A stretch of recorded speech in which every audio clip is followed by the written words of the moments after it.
You're listening to Tara Lynn's A Geek Saga podcast. This episode features audio from a previously aired live video webcast.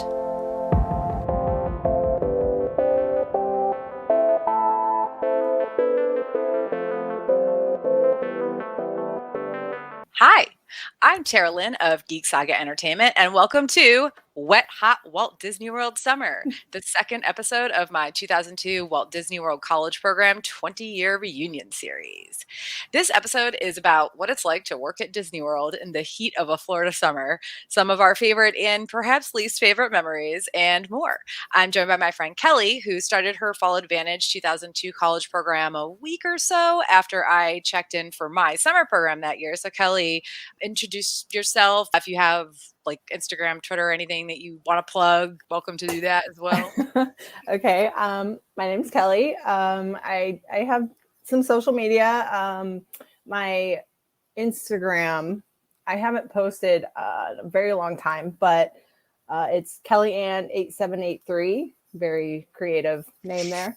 But yeah, it's mostly probably some Disney stuff. I'm an annual pass holder, so there's a lot of that on there. But yeah, again, I go on there all the time, but I haven't posted in a while. So, but you haven't done a Run Disney thing in a long time, and I know you use it a lot for that. So I feel that. Yeah, I feel that. So. Okay, well, as I already mentioned, I'm Tara. You can find me on Facebook, Instagram, TikTok, and Twitter at A Geek Saga, and on the web at ageeksaga.com. Also, don't forget that I now have a Patreon with 10 tiers ranging from $1 a month to $40 a month. It offers tons of ways to support us and receive some great perks in return. So you can check it out at patreon.com/geeksaga_entertainment. Okay, Kelly. As a first-time guest on this series, why don't you give a brief summary about how you ended up on the college program? Like where you were in your life, why you did it, all that fun stuff. Okay. All right. So, well, I found out about the college program through my sister. She did the college program in 2001 when I was a senior in high school. Because I remember my mom and I came down on spring break to visit her. It was my first time flying in an airplane and my first time ever at Walt Disney World because we didn't go as kids.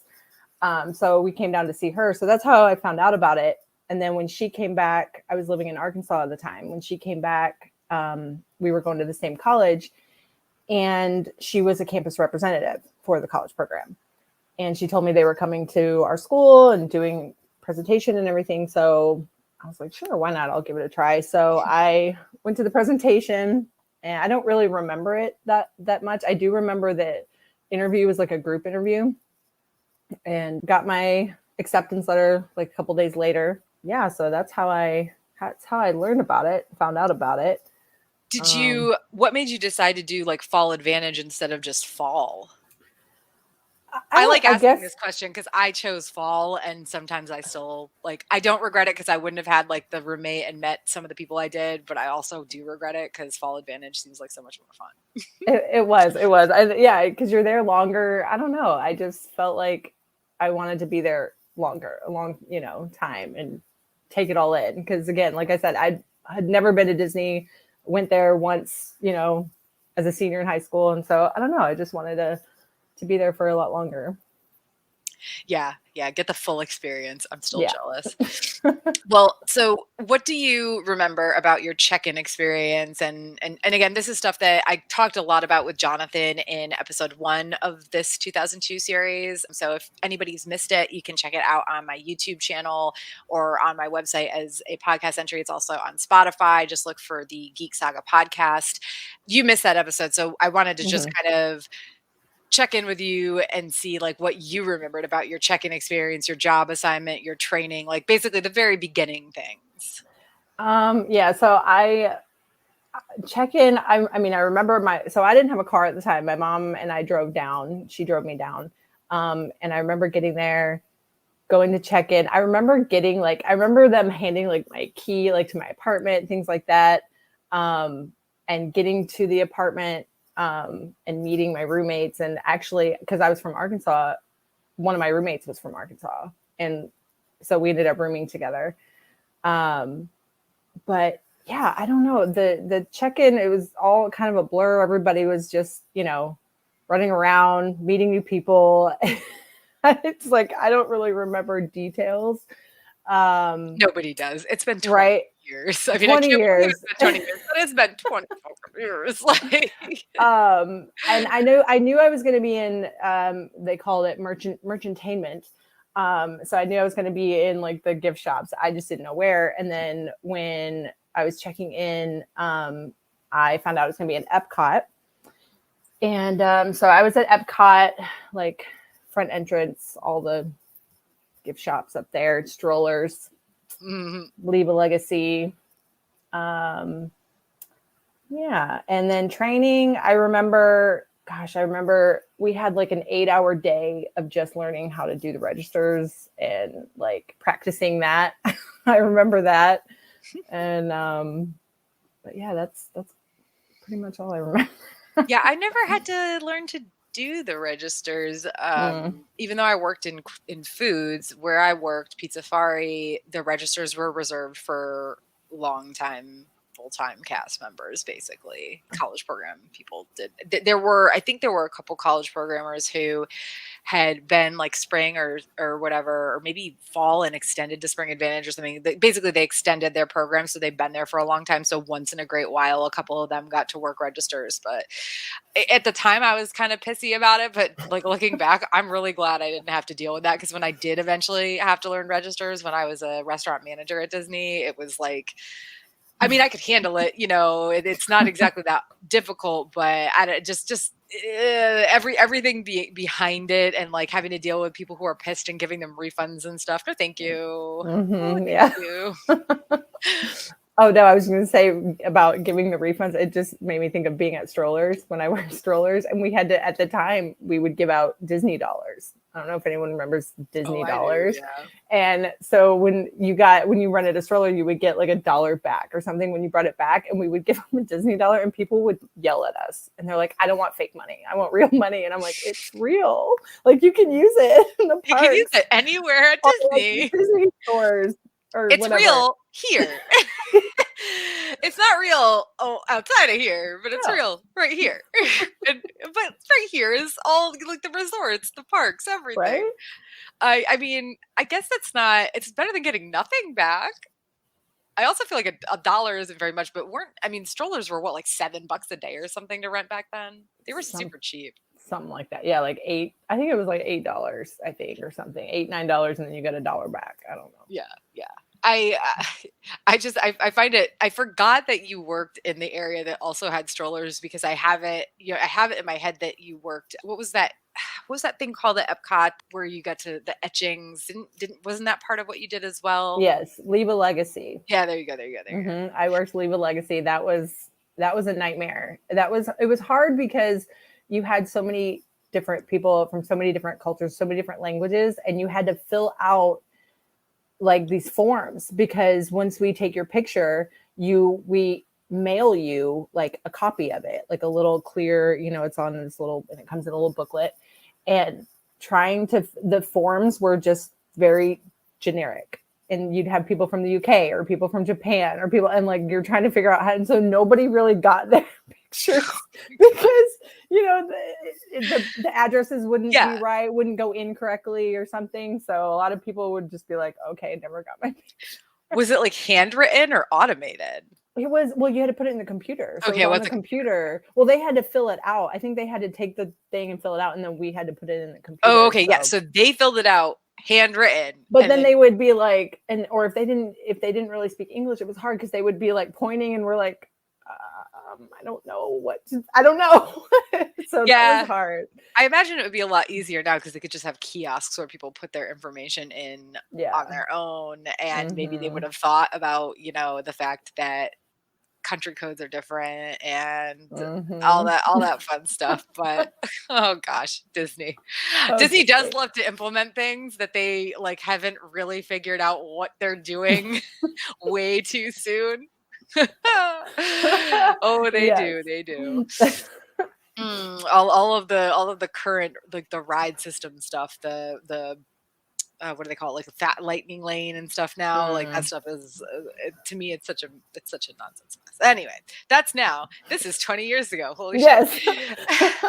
Okay, so now that we're all caught up, we're going to chat about the fun and maybe at times not so fun parts of being on the college program in the heat of the Florida summer. I'm also very proud of myself for the name of this episode because I thought about it for like a while and I didn't have any idea what to call it. And then this band that I saw live back in April, they did like a Wet Hot American Summer themed photo shoot. And I was like, oh, Wet Hot Walt Disney World Summer. It even has the right like cadence, you know? Yes. So anyway, I'm very proud of myself for the name of this episode. Go me. sometimes I do smart things. So I will say when you checked in, I can't remember if I think I met you like the day you checked in. Yes, Maybe the day after, because I don't ask me how, because back then like cell phones weren't a big thing. Yeah. But somehow I found out like immediately that my friends from the 2001 program, which would be Ryan, Bo, and Nate, they all checked in, and I can't remember if they were rooming together. Well, I know Nate and Ryan were. I don't think Bo was because he was summer only. Yeah, he might. I don't remember. Yeah, he was only summer, I believe. I do remember checking in. So I checked in, I think, on the 27th of May.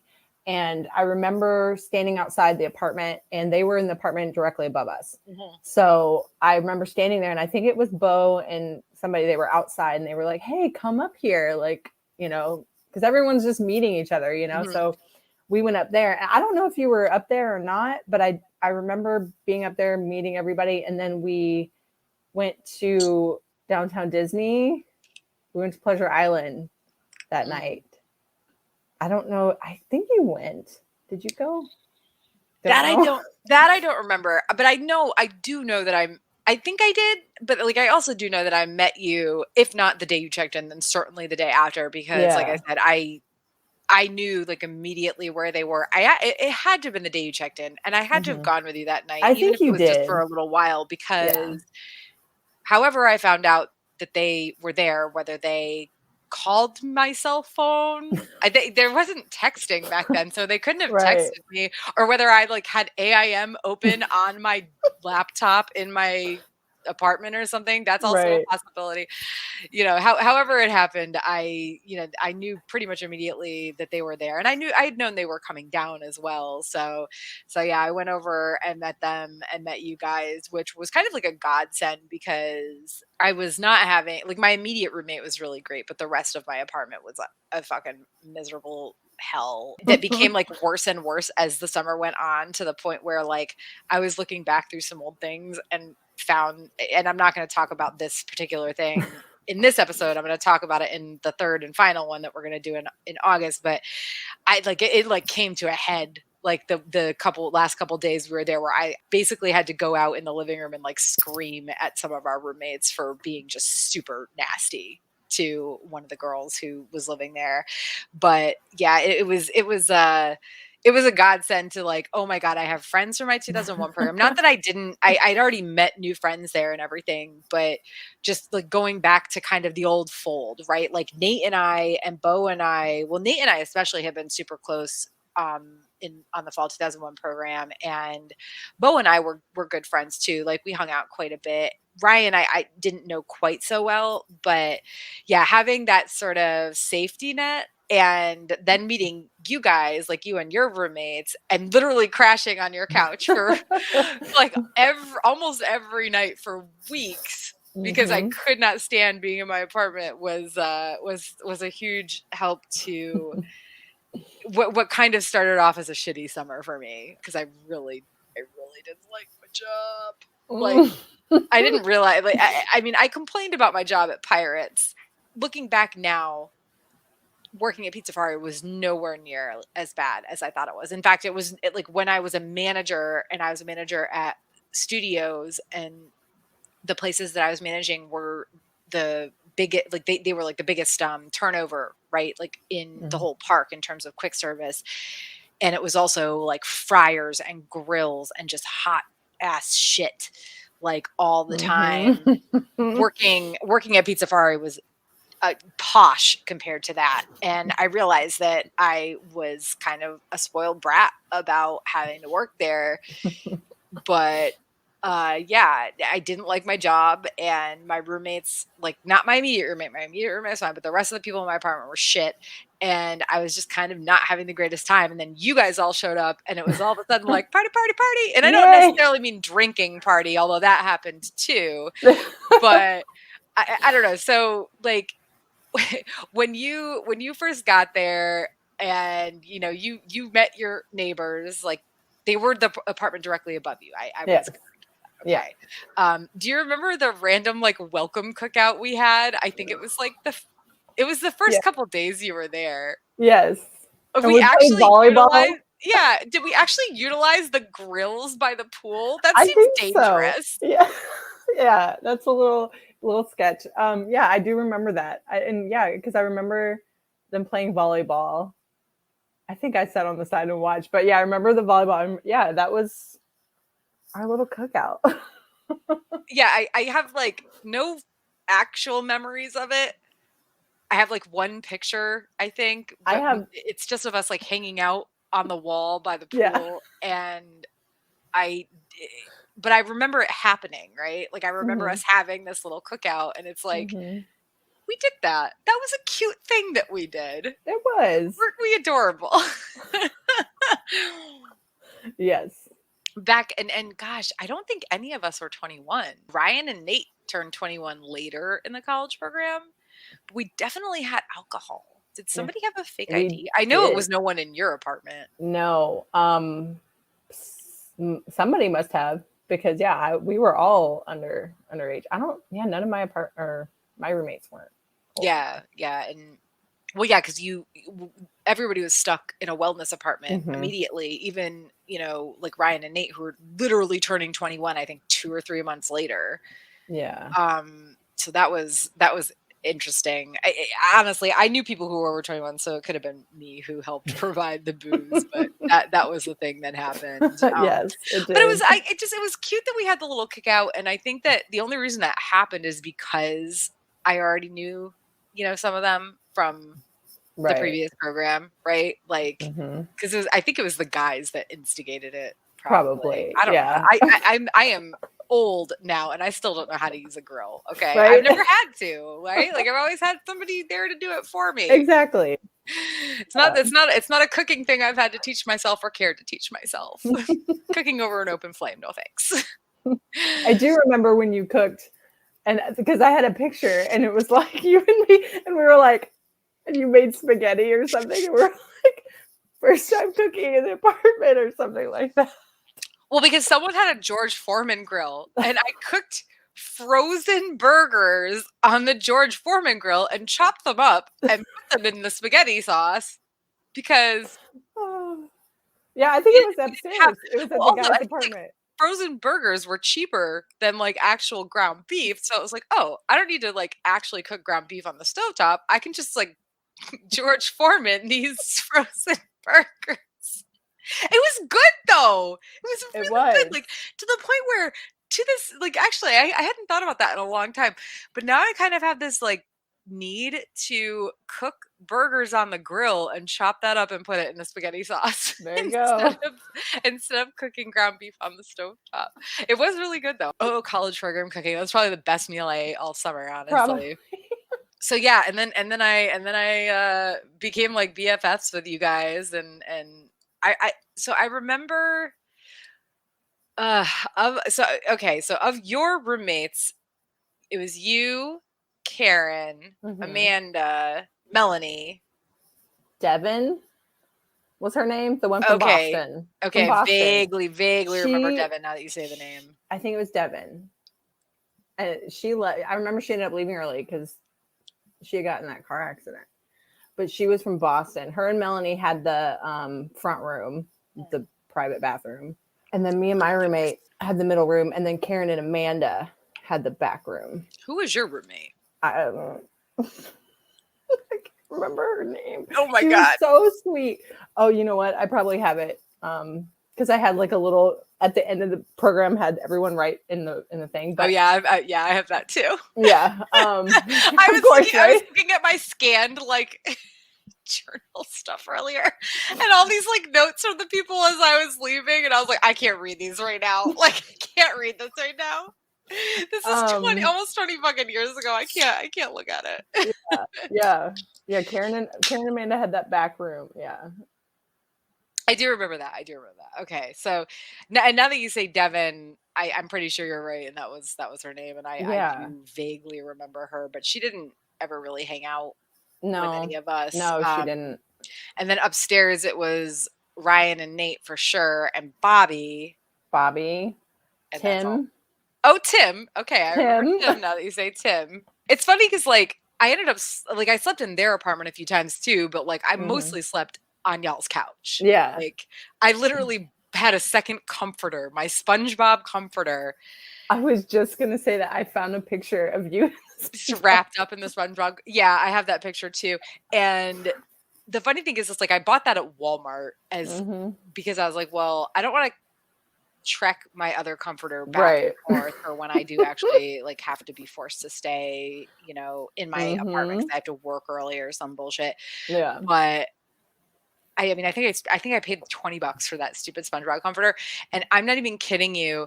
I had that SpongeBob comforter until probably 2013 or 2014. I had that thing for over a decade, and the only reason I don't have it now is because one of the houses I moved out of, I like forgot it there, and then it just, you know, I had or wait. No, shoot, it might have been longer than that. It might have ended up back in Florida at some point. I don't know, whatever. Maybe. I had it for more than 10 years, that $20 Walmart SpongeBob comforter. That was I remember my lifesaver. Sitting by the pool, and you had it wrapped around you one time. We're just sitting by the pool because the pool was right there outside our building. Yeah. I don't know what we were doing or why. The secondary pool, the less dirty Vista Way pool. I remember when it was pouring down raining, and Tim put on all the rain gear that he went and jumped in the pool. The thing is, like, my first college program was just kind of a blur of drunkenness, and I absolutely partied quite a bit on my summer 2002 program, but I also didn't party a lot. Like I partied quite a bit, but it was like a third or less of my first one.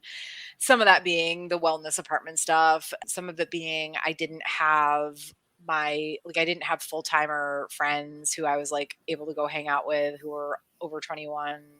And looking back, I had a lot of really stupid fun memories from the summer program that I didn't really get to have on my first one, which is weird because I didn't really have a lot of work on my first college program because after 9/11 happened, they cut our hours down like crazy. And basically until Thanksgiving, we were getting 32 hours a week if we were lucky. Like, I think they had to give us 32. Yeah. So we were getting 32 hours a week, and that was it. So you'd think that I would have had more time to do just kind of random fun stuff. And not that we didn't, but it was just a lot of partying. And this time around, it was harder to party. So we did things like have cookouts and, oh my gosh, and try to, oh my gosh, the beach club cafe. What is that called? Beaches and Cream. Yes. Beaches and Cream. Didn't we go there for like food or maybe just ice cream? Yes. And Bobby maybe tried to eat the kitchen sink? Yes, he did. And he had to go, he went to the bathroom because he was like, does it still count if I go throw up and come back? And they were like, yeah. He didn't finish it though. It melted too much. I know. And then and then he tried to like recreate it by buying a giant tub of cheap ass Walmart ice cream. And I think him and Tim both, they had like an ice cream eating contest out on the sidewalk outside your building. I have pictures of it, of them just like face deep in giant tubs of ice cream. I remember that. Yeah. One or both of them also grew up from that. Yeah. So this is the fun that we had on our 2002 college program that wasn't as, party central, at least not at the beginning for me. Yeah. And I mean, you were young. You were like young too. What, 18, 19? 18. I was 18. Okay, so I yeah, that's how old I was or on I my first one. turned 18 on You the had college to have been program. 18 when you started. So you must have turned 19. Probably. Yeah. You're right. But so yeah, there was definitely a lot more sober fun on this one, for me at least, than there was, well, for me, than there was on my first program. Before we touch on some more fun, crazy stuff we did, let's get back to the actual like work stuff, actual college program stuff. Yeah. So as you kind of got used to your job and everything, I don't know, what were your experiences like? I've never worked at Epcot. It's my favorite park. Maybe it's still my favorite park because I've never worked there. Who knows? We'll never know. We'll never know. I have tattoos on the back of my neck, so Disney will never hire me. Oh wait, no, that changed. That Oh, yeah, it changed. did change. Yeah, that Yeah. changed. So they would hire me now. So yeah, what were your experiences like when you settled into your job and I don't know, working at Epcot? I mean, you talked a little bit about the difficulties of working Leave a Legacy and strollers, but I don't know, like general feelings and thoughts on getting used to it and how that felt. Yeah, it was crazy because I did all the front entrance stuff. So like there was a it was called Gift Stop, and it was outside the park. So before you come in the park, and that's where is package pickup, lost and found, all that. And then I did Leave a Legacy, strollers, and then I did the 2 gift shops underneath Spaceship Earth. So the camera shop and Gateway Gifts. And then at that time, we were still sitting out and renting lockers. So I had to rent lockers to people too. Now they just go in and do it themselves. But so I had to do that. But yeah, it was kind of, I liked it because we kind of bounced around. So I wasn't just in strollers all the time or just in this one spot. So I kind of got to move around, which was nice. And I mean, it was busy. It was very busy. And then even so sometimes when you worked Leave a Legacy, you would have to stand underneath Spaceship Earth, and you would, because they had the big, I actually have it. I'm looking at it right now. I have we would print all the photos that we would take and we would display them underneath Spaceship Earth. They used to have like this thing. And so you could come back and see your picture before you left. And so we'd have to stand up there and just talk to people about it. But you basically were giving directions the whole time you were standing there. Oh, how do I get to Test Track? How do I get here? How do I get here? And it was always, and then now you can't say it anymore because the fountain's gone. But you'd be like, up to the fountain, take a right. Up to the fountain, take a left. It was just constantly just giving instructions. My favorite was when guests would ask how to get to Disney World. And I would just say, "You're here, yay!" And they'd be like, "No, Disney World with a castle." I'm like, Magic Kingdom. Okay, yeah. And so it was just, that the guests asking questions constantly. Strollers was tough, especially in the summer, because we had those ECVs, electric wheelchair, those things, and they would break down, and you'd have to go out in the park and take them a new one. And the only thing is, when they broke down, you can't ride them back. You have to push them. Oh. And here I am in the middle of July. Talk about wet, hot Walt Disney World summer. Wet, hot Walt Disney World summer. Middle of July, here I am. I had to go back. And they had them at the back of the park too, at the World Showcase entrance. They had them there too. So if it happened in certain countries, then they would take care of it. But if not, we would take care of it. So we would go up to probably like Norway or something. And I had to go all the way back there to take an ECV to someone. And the one that I was getting was completely just dead. So you have to push it, and you can't push it fast because it would stop. It would just stop. And so you're going like really slow in the middle of July in Florida. And I'm like, and you're wearing like a polo shirt, right? Yeah. And so I'm doing this. And as you're doing this, of course, all the guests are like, "Why don't you ride it? Why don't you get on it and ride it?" And I'm like, I would love to right now. The reason why I'm here is because it's not rideable. It's not working. Did you not see me go by with the other one? So that was tough. But yeah, I mean, all the people I worked with, it was so much fun at Epcot. Epcot was fun, especially like during Food and Wine Festival, which was later, not really summer, but I'd come to work and like run to the back and like get something from one of the booths and come back up to the front. See, it's cool that you guys are allowed to do stuff like that. So I worked at Disney World. You did? The one with the castle? The one with the castle, my first college program. And so thankfully I never got the questions, but we always got what time is the 3 o'clock parade? And it's like, oh, you're hilarious. Like I haven't been asked this 5,000 times in the past like 3 months. But and working at Animal Kingdom, I actually was like almost never, I was almost always in the kitchen, which was great in terms of basically the only time I had to work the front was lunch rush. And so that was great because I didn't really have to deal with like people, which normally I'm not that type of person. I don't mind dealing with people, but there is a big difference between dealing with people in attractions and dealing with people in foods. So like the times that people were rude to me at attractions, it's like, I'm sorry, there's something I can do to help you. The times that people were rude to me in foods, I mean, it was like the time I got a pizza thrown at me. That was fun. Oh. So yeah. We didn't properly slice this guy's pizza. And when I told him he couldn't have the pizza cutter that we kept behind the counter, he was like, how am I supposed to cut this with plastic knives? And he threw it at my chest. Yeah. And I marched back to the manager's office and I was like, I'm going home. There's pizza all over my costume. And it's not like Magic Kingdom where I could just go to the costume department, right? And get another one and come back in 30 minutes or whatever.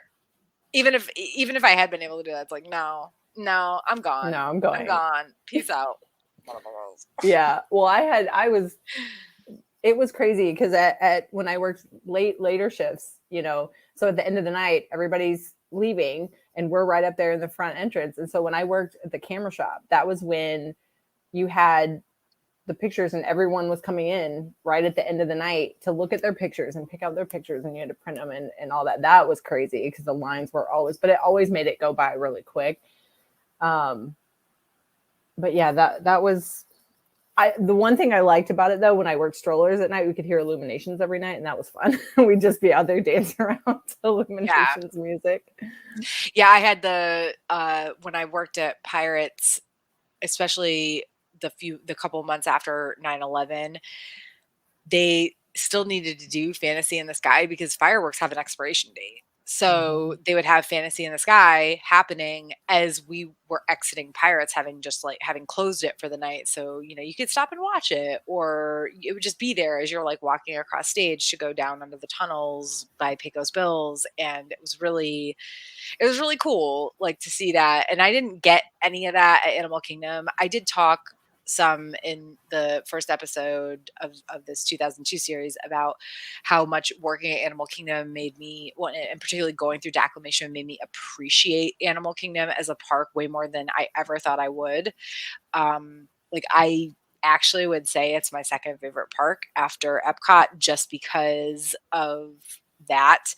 Although it's changed in recent years, like all the little secret spots I used to go to where I could like hide away in a grotto and like watch the fish under the water.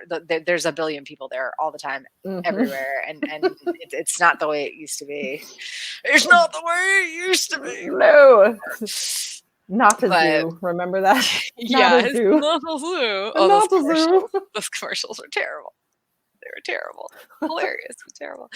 So going back to like things that we did, and speaking of, wet, hot American summers, I just had to bring this up because I think this is an experience that, how many times have you not just gone to Disney, but gone to, Universal, gone to anywhere that has a giant parking lot and you just don't think to note where your car is, like, or you note it, but it's like, maybe you're wrong, or you note it like a minute too late and you're thinking it's like Goofy, 30, I'm making these numbers up, Goofy 36, when it's actually like Pluto 1, because Goofy ends at 40 or some bullshit. Because, these parking lots make no sense. And the signage is better now, but it wasn't right. It wasn't as good then. And no. It's still like you should note these things. P.S. Secret tip, I always just message Like I take where I'm parked and I message it either to whoever I'm with, or like if I go to the parks by myself, which I've done quite a few times, I will message it to like my mom if I'm traveling with her, or when I lived down there, my significant other at the time, he would be at work and I'd be like, hey, I'm parked in like, I don't know, like Donald exactly. Duck 42. I just take a picture. Sometimes I take a picture at the end where it says like, you know, Oh, that's smart too. Goofy 53 or whatever. But then I you take a take more picture of pictures it. and you have to go back to your pictures. True. So for me, it's a like, and also then I can always go back to my message and be like, oh God, where did I tell you I was again? But yeah, the time we went to Magic Kingdom, did we get rained out because that summer it rained a lot, and I'm not talking like 3:00. I'm not talking the normal. Okay, it's Florida and it's going to rain in the afternoon. It was like there was torrential like downpour. There was weeks at a time where it was torrential downpours like every day for like not just the afternoon, like all day. It was. That was a crazy summer. Yeah, because normally if you know, if you live in Florida or you've been in Florida, in the summer it rains every day and it's either 5 minutes or it's all day or whatever. But yeah, that day, I remember that is one of the memories that just sticks out. We're on the tram and we're like, yeah, we know where we parked. And it's like torrential downpour. And we get off the tram and we just start running. I couldn't see anything. Nope. I don't know about you. Nope. I couldn't see because the rain was just coming down so hard. And it's one of those things where I have forgotten nearly everything. But every once in a while, there's this one thing that sticks out in your memory. And I remember just being soaked to the goddamn bone, not being able to see anything. And you and I running from like, and I'm like beeping my car key, like beeping my alarm, like trying to find my car, like. Mm-hmm. Oh, that was, gosh. and didn't we have to go somewhere or something, and that's why we left? I don't know. I thought we had to be somewhere or something. But we had to be somewhere, which probably meant like we had to go back like and drink or something, like drink with our friends, or maybe that was the night we went to Beaches and Cream. Who knows? Maybe we needed to go watch Bobby dive into the pool in his rain gear, because that we also could have been called back for something stupid as fuck like that. Right. I don't know. I don't remember, but I remember getting in your car. We were soaked, like just everything to the bone. And we might have been wearing like sneakers too. It's like, oh yeah, we're gonna go check the parks. We got to wear sneakers. So like, because for some reason I went from being super smart and wearing smart shoes to the parks to like, I'm gonna wear like ballet flats and flip flops for years. And like ballet flats and flip flops are comfy at first, but then not eventually, and also bad for your feet and legs. And also like if you're in flip-flops and it starts raining like that, then you're really screwed. You're like 10 times screwed, because those things are just like I've broken flip-flops from like slipping around. You slip and slide everywhere. It's ridiculous. Oh gosh. Yeah, that summer. And again, I harken back to the title of this episode, Wet Hot Walt Disney World Summer, because it really was weirdly rainy that summer. I mean, way more so than it should have, than it usually is. And I guess like things are different now, global warming, blah, blah, blah. But back then, that was, I think at that point, it was like the wettest summer on record in like decades. For Florida, for Central Florida.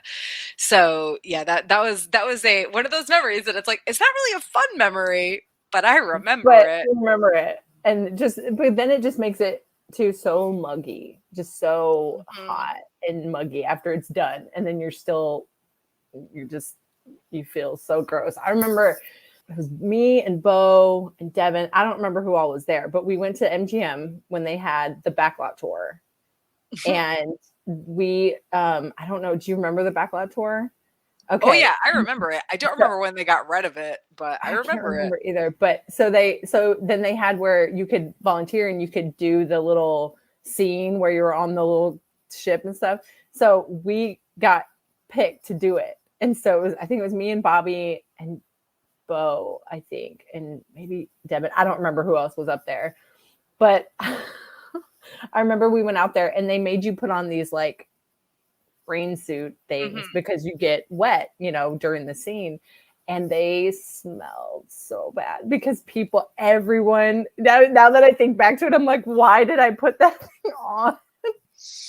in the middle of summer in Florida after all these other guests. Oh, I've been there one time. We almost had to, this is on my first college program, but we almost had to evac Pirates because when the ride is, I think it's like 15 or 20 minutes, we're allowed to wait, but the ride had been shut down for 20 minutes. Nobody could figure out what the heck was wrong. Like maintenance had been called. And they showed up as we were getting they were like suspender things, right? Yeah. But yeah, same thing. It's like, who the fuck has worn this? And it's been wet and it never dried properly and it stinks. There's probably fucking like I probably am gonna end up with cancer from like the mold. No, I'm kidding.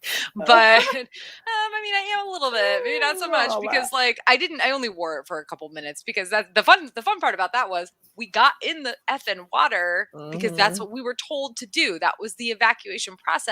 And then the maintenance person just apparently like, I don't know, didn't care or didn't know that we were in the water and started the ride up. Oh. Now the boats they're in, like metal, like there's like metal things that hold them in place, right? They're like slightly under the water. So there was no way we were going to get run over by a boat. But when those jets start up, they're strong as fuck. And this guy, I think his name was Theo. I did not like him.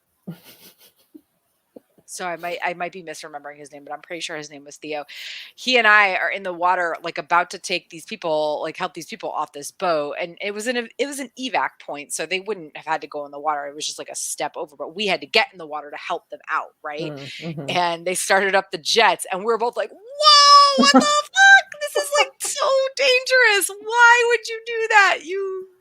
And then we got yelled at because they're like, you shouldn't have been in the water. And we're like, of course. Thanks. It was like minutes past. Like we had gone down there. We waited until like the 15 or 20 minute mark. We got the stupid galoshes, suspenders things on.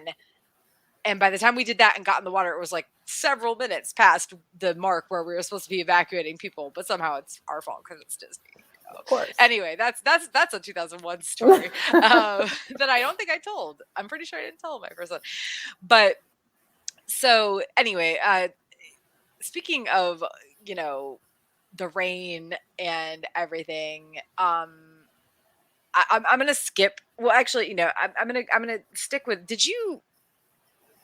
so there was a point where I just stopped caring about working. Yeah.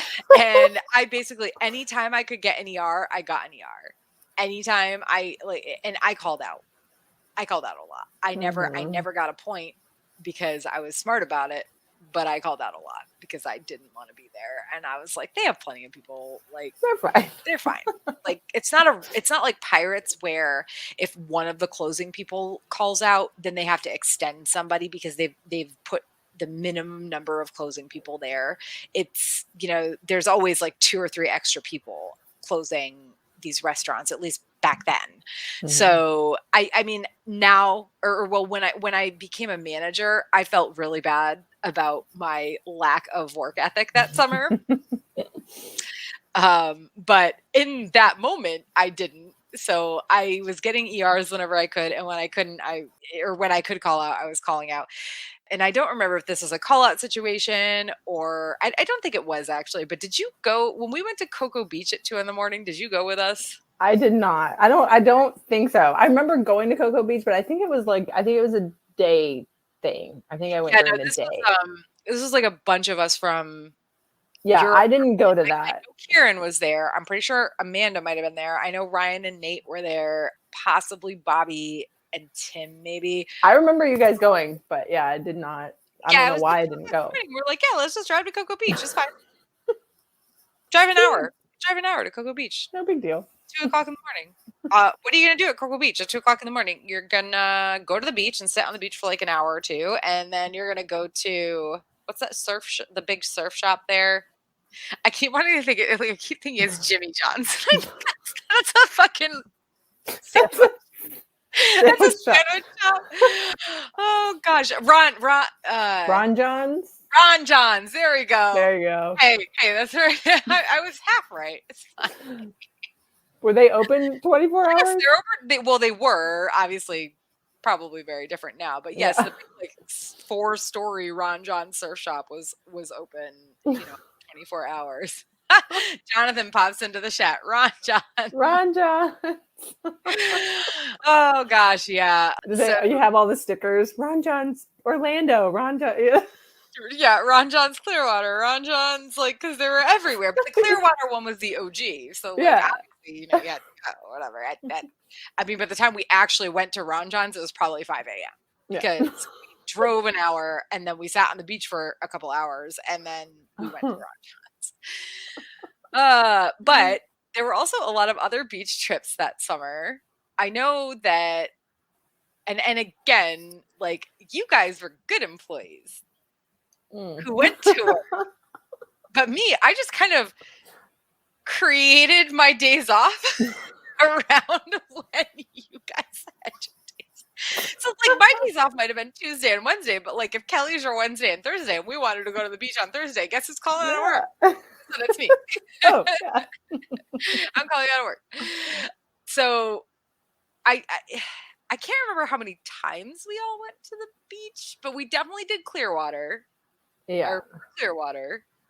And I remember Daytona that was supposed, and I think that was supposed to be a Cocoa Beach trip because you missed. Now that I'm thinking about it, I think it's because you missed out on our middle of the night one. We were like, we got to take Kelly to Cocoa Beach, but then we went to get on the B line, which is now called the Beach Line.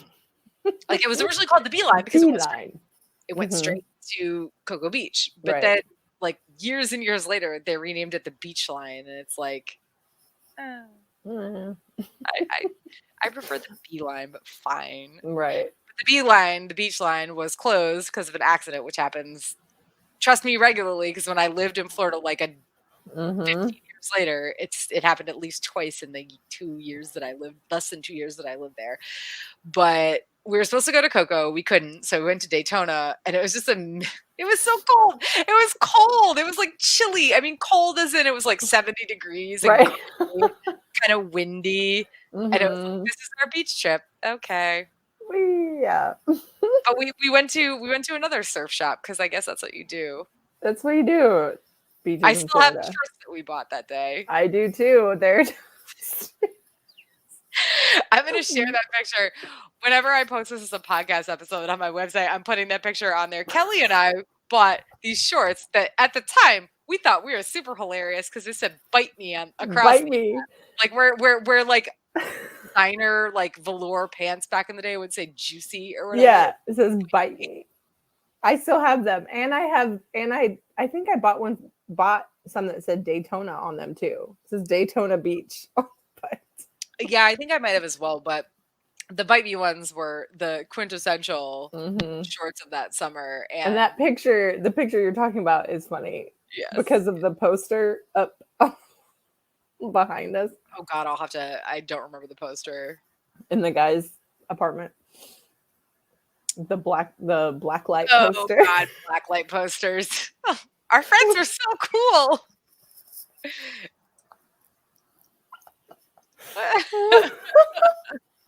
They weren't. None of us were cool. We were. So yeah, but I mean, we did get to go to Clearwater too, and I guess also because did any of your roommates have cars? I know you didn't. I don't think Amanda did. I think Melanie did. I don't know if Karen. I don't remember. I think Melanie did, and maybe Karen. I just remember, like I said, I tailored my days off to you guys. And I'm saying this now as somebody who, really not even once I became a manager, but once I got out of college and had full-time jobs, it was I am that type of person that would go into work sick even when I shouldn't, Nowadays, thankfully, I've been working from home for a billion years, but even before that, when I was working in an office and especially looking back now in the world that we're living in, I'm like, oh my God, how many times did I infect people with like the flu or a cold or a stomach bug or something? Probably not a stomach bug, because if I was throwing up, I would call out. But that didn't really happen that often. Like, how many times did I go to work like sick when I shouldn't have? But generally, I'm the type of person who, you know, never calls out of work once I got into the real world. And even, I mean, even on my first college program, I never called out of work on my first college program, ever. Looking back, it's like, oh God, I had like no work ethic that summer. And I do regret that. Again, like I said, especially because having been a restaurant manager and knowing that even if you don't think it hurts them, it does kind of hurt them probably. So I do regret it a little bit, but at the same time, it made for some good memories. Like there's definitely beach trips I took with you guys that I would have taken. Right. If I'd actually gone to work. And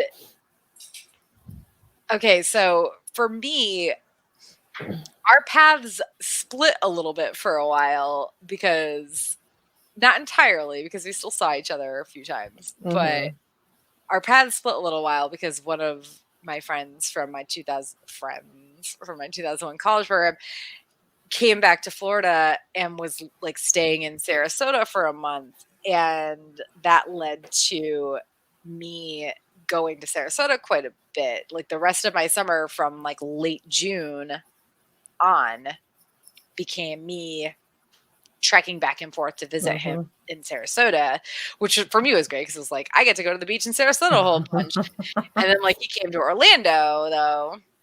And this was something you were involved in, because we got to do things like take a limo to go clubbing in downtown Orlando. And like, what was that place called? Like 8 seconds? Also doesn't exist anymore. And I was reading through some things that I'd written down again, like when I was there, and Amanda, like our friend Amanda, forgot her license, but somehow we got her in anyway, which is crazy because she looked like she was 12. I was just gonna say, the one that forgets her driver's license looks the youngest. Like there's no way. We're like, there's no way you're getting in. You look like you're 12, like you're not. But I think the bouncer was like asking her a bunch of questions and just kept asking questions, and then finally was like, okay, you can go in or something, because we were all 18 or older or whatever. Yeah, I don't remember. I don't remember the exact reasoning, but also like it's a group of girls going to a country bar, and like we're all cute, right? And Amanda's super cute, but just looks very, very young. Right. But yeah, like you said, of course it's the one who looks like she's 12 who forgets. And we were halfway there when she realized it. So it wasn't like we could just go in back. A limo. Yeah, for some reason. Like that guy that we had the limo with, his dad owned like a limo company in Orlando, I think. His name was Ryan. I do remember that. He was, not my kind of cute, but he was a good looking guy. And I remember he was talking about basically like his dad owned this limo company. So he knew like NSYNC and shit, because like his dad's limo company was the company that used to drive them around. And I was just like, oh, I feel so cool.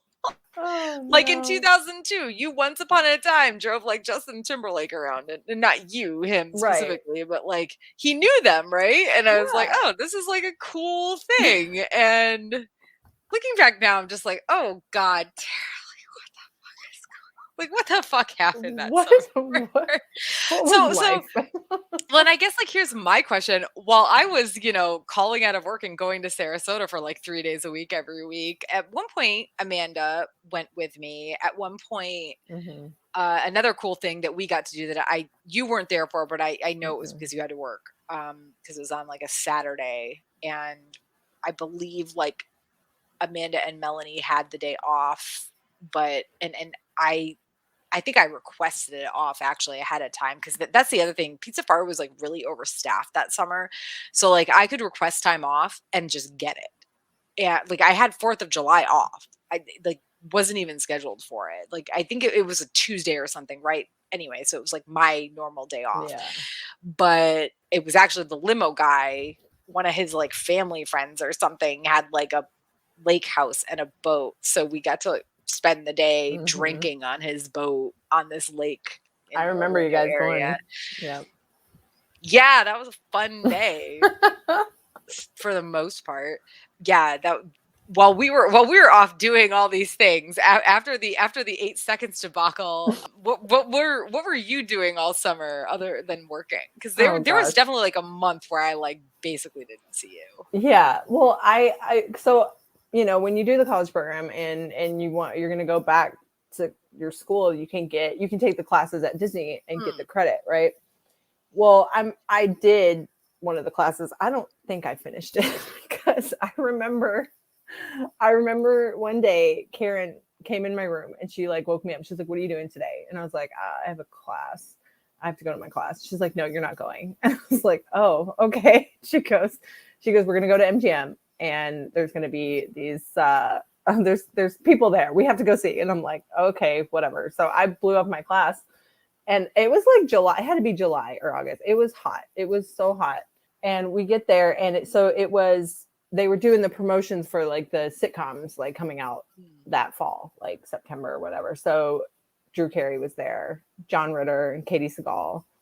And like we get there and we're standing, like there's a rope, it's all roped off, and we're standing there and we're just like, la la la, oh my God, this is so cool. And like meanwhile, we're just like sweating and we're like in direct sunlight and stuff. And it was so funny because John Ritter was right in front of us, and he had like these like the Mickey hands, like the big white gloves on, and they had earpieces in because they were doing interviews. And he told the guy standing next to Karen, he was like, "Hey, if this comes out, come under the rope and just push it back in my ear, please." And the guy was like, "Can I do that?" And he goes, "Yeah." So every time it would come out, this guy would have to go under and like push it in. And you could hear him, whoever was interviewing, he's like, "Oh yeah, that's just my assistant. I just met him." And but I remember we're standing there and they weren't doing an interview, and Drew Carey was in the middle, and he like turned around, he started waving at everybody and like saying hi and everything. And so we're talking to him over the top of John Ritter and Katie Seagal, and all of a sudden Katie Seagal, she goes, "Would you be quiet?" Like screams at us. And we go, sorry. She's like, "We're trying to film something." I guess they were doing like a commercial or something, like a commercial spot. And we didn't know because they didn't say anything. And we were like, "Oh, sorry." And she's like, "Thanks." She was not very nice. How dare you piss off the voice of Smart House? I know, right? Like what? And then afterwards, Drew Carey comes around. He's talking to everybody, and so we got picture with them and autograph. And he was like, "Hey," he goes, "Are you going out to Pleasure Island tonight?" He's like, "I'm gonna be there." And Karen's like, "Yeah." I told you. That's the one weird thing I remember about Karen is that she was obsessed with Drew Carey.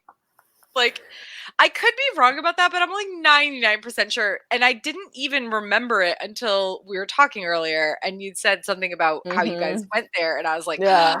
she was obsessed with Drew Carey, wasn't she? Like, why Drew Carey is the person you're obsessed with? I don't know. But it was fun. It was a fun day. And because I remember even like, so John Ritter he asked the guy that was behind the camera, he's like, "Can you give me some water bottles?" So he got them and he started giving them to that guy, and he goes, "Here, hand these out to your friends. It's hot," And so he gave one to me and Karen. So we were sharing the bottle, and I like kept this bottle from John Ritter for like ever. It's a friggin' empty water bottle. I don't know. John Ritter touched it. He touched this water bottle. I don't know, something stupid like that. But yeah, I was doing stuff like that, not going to my class, and you failed out of the Walt Disney World College. Right? Like who does that? I remember I did take a class though. They had me take a training to be a trainer. Like I'm on the college program. And so they had me take the class to train new people coming in. Yeah. So I got like the certificate, and I got like a pin that says trainer on it and everything. And then so because you were a super good employee who actually went to work. Right. I went to work. And so then they would have like these younger, like, kids come in or whatever, not college program, but just, people working, and I would train them. Like I'd have to go with them, and that was pretty cool. No, that is cool, because that is super well. I mean, I guess I don't know how it is now, but back in the day, it was very rare for somebody, for me, working in attractions on my first one, there was no way they would ever let a college programmer train people on attractions, because there's literally way too many moving parts, literally. Right. You have to be certified and certified and certified to even get to be a trainer on an attraction. In foods, it's different. I do believe that when I was a restaurant manager, we had a couple really good college programmers who were there for spring advantage or whatever, who like 4 or 5 months in, we trained them to do things that normally would not be college program jobs. But it was like, no, this person is really good. We need a person, so they can be a trainer or they can be working. Like at that point, we actually had somebody assigning people to positions, because we had too many not literal moving parts in that particular area. So many locations where the computer couldn't handle sending people on breaks at the right times and whatnot. It wasn't like Pirates, where the thing was kind of it was literally a machine, right? Like somebody checks in, it sends them to the position, it bumps, and this person goes to break. Right. And so in this particular instance, I mean, we had like 13 locations at Hollywood Studios, but at Pizza Fari, again, it was different. It was more like at Pirates, where it's like there's only so many positions you can do. And also back in the day when Animal Kingdom was only open from like, what was it, 7 or 8 a.m. to like 6 p.m. It was, and the restaurant itself was only open from 10 to 6. Like, it's no big deal. No big deal. So we're going to do one last episode of this series, in which I will probably shut my trap and have next to nothing to say outside of what happened at the very end of my summer program, but where I want to talk to you, and hopefully we'll bring Jonathan back, and it'll be more about like your fall experience, because I know that must have been so totally different from my experience a year prior. But any last thoughts about the Walt Disney World summer? Oh gosh. I mean, it was fun. It was. Listen, I remember that, whether it was, well, and also, I mean, really, like, I think back, and I'm pretty sure 90% of the times that you and I did stuff together, we were sober. So, yeah, like, it's very different for me for my first college program, because while it's been 20 years and of course I don't remember these specifics, I do know that we did some stupid shit, but it was like stupid sober shit, like right. going to Beaches and Cream and watching our friend try to eat an entire kitchen sink, or then like 2 days later our friends buying 5-gallon tubs of ice cream. Like and I think they said they were like training for their next kitchen sink experience. And I was just like, dudes, this is not going to go over well. Nobody can eat 5 gallons of ice cream and not throw up. Right. And nobody can do it in an hour. I think that was like the time frame, right? Yeah, I think so. So yeah, I mean, any last thoughts before we close out and look forward to, hopefully you'll be able to join us in August? Yeah. I don't know. It was, that summer. I don't know. There was a lot. There was a lot. It was but yeah, no, it was fun. It was good. I mean, just, all the people that I worked with and met and everything, and even like, well, I was saying I was a trainer. I actually I'm still friends with one of the girls I trained, like on Facebook. Like we still, follow each other and talk and everything. And so that's cool. Yeah, it's crazy. Like, I actually think I am, friends. Obviously, you and I are friends. Jonathan, who is on the last episode, and I are friends. But when, like, I'm Facebook friends with, a handful of people from both my 2001 and 2002 college program people. But I think from 2002, like, I mean, that's when I got to know Bo better, right? That's when I got to know Ryan better. And I think I'm like a slightly higher tier of acquaintances still with these people because of the 2002 program than I was from 2001. And I maybe I do need to actually contribute that to the fact that we weren't just getting wasted together like several times a week. It was actually going out and doing things that were, going on day trips to the beach, I mean, obviously we weren't 21. So when we went to the club in Orlando, we were sober, et cetera, et cetera. Right. Now, granted, did I remember that until I went back through my annals and read about it? No, but it's been 20 years. A lot's happened in 20 years. Yeah. Oh, yeah. Okay. Well, on that note, as we close out this episode, I just want to give a shout out to our Geek Saga Entertainment heroes to your Patreon, Tommy of the TKOK Podcast Network. Thank you so much for supporting us, Tommy. Love you so much. Thank you again, Kelly, for joining me on this episode. I really hope you'll be able to join me in August for the third and final episode, because I know I really want to hear about other people's experiences beyond the summer. Yeah. And especially how different it was probably from my 2001 program. And again, you can follow me across the web at Geek Saga for updates on when you can catch the next episode in this WDWCP 2002 20-year anniversary series. And again, that episode will focus a little bit on my exit from the college program that summer, but also hopefully get some people on to talk about their fall experiences that were different from 2001. Thank you for watching, listening, etc. Have a good night. Goodbye. Thank you for listening to the Geek Saga podcast. If you like what you heard, please check out other Geek Saga entertainment endeavors, including the Sagas and Sass webcast and podcast and Ice and Fire Con.